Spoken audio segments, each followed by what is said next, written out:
Welcome back. In this video I will show you how to turn on Bluetooth on Hisense Smart TV step by step. Whether your TV runs Google TV, Android TV, VIDAA TV or Fire TV, you will learn exactly where to find Bluetooth settings and how to connect wireless headphones, Bluetooth speakers, game controllers, keyboards and other competitive devices.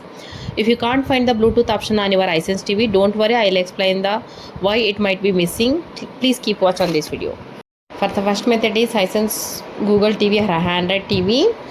Method 1 is press the home button on your remote, open settings gear icon, select remotes and accessories or network and accessories, turn Bluetooth on if there is a toggle, select pair accessory or add accessory, put your Bluetooth device into a pairing mode, select the device from the list and confirm pairing. Method is Hisense VIDAA TV. Press home, go to settings, select connection or network, choose Bluetooth, turn Bluetooth on, select equipment management, choose your Bluetooth device and pair it.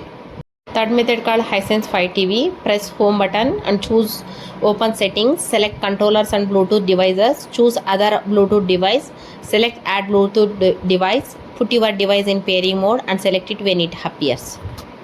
If you can't find Bluetooth, make sure your TV software is up to date. Verify that your exact Hisense model supports Bluetooth.